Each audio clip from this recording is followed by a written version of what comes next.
Let's turn now to David Korn, the Washington bureau chief for Mother Jones magazine, columnist at politicsdaily.com. David, good evening. Good evening, Keith. What should we conclude from the latitude that the administration continues to extend to BP during this crisis? Well, I think one thing that we can conclude is that the federal government is just not equipped to deal with a disaster of this magnitude. Robert Gibbs told us in the press room a couple of days ago, listen, if we had some super secret submarine that we could, in the federal government, that we could take down on the bottom of the ocean floor and fix this, we would.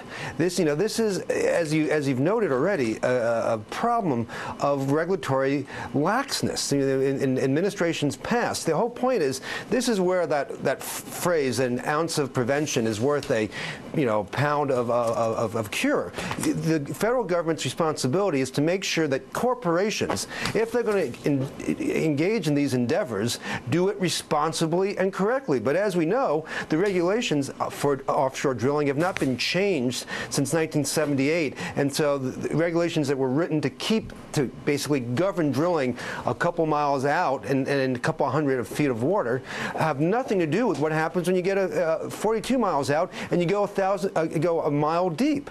So that's been the big government failure, and I think now the Obama administration feels probably a bit impotent in terms of doing the actual work of the cleanup. There aren't a lot of people out there who know how to get to the bottom of the ocean floor. Well, then that begs the question about how we're allowing, as a government or as a people, how we're allowing a system to be in place in which there is no independent corrective. Isn't that I mean, don't you have to essentially shut down nearly all offshore drilling, at least at that depth, without some sort of new system?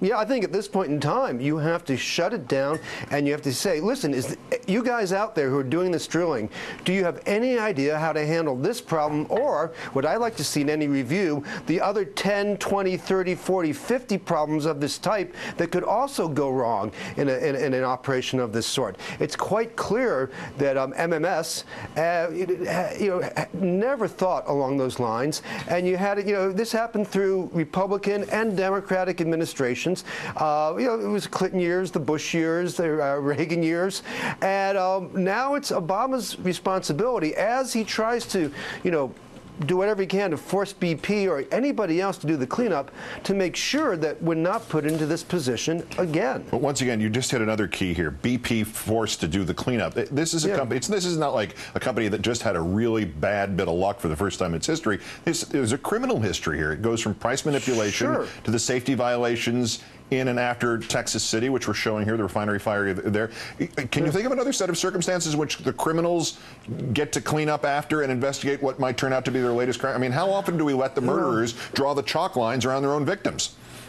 Listen, we see this again and again in corporate America. Companies that have deadly explosion, petrochemical companies, nuclear power utilities that have safety mishaps or near accidents, they may pay a fine, they may get a slap on the wrist from the regulators, but they're allowed to stay in business. And even better yet, the people in charge of those companies, the actual individuals, don't see any personal liability in most instances. So we have a system that's really easy for corporations who are engaged in very dangerous work to game and to they can pursue their profits. They get to keep them. They pay maybe a little taxes, although they try to avoid that. But if something goes wrong, we all pay the real price. David Korn of Mother Jones and politicsdaily.com. As always, David, great thanks. Thank you, Keith.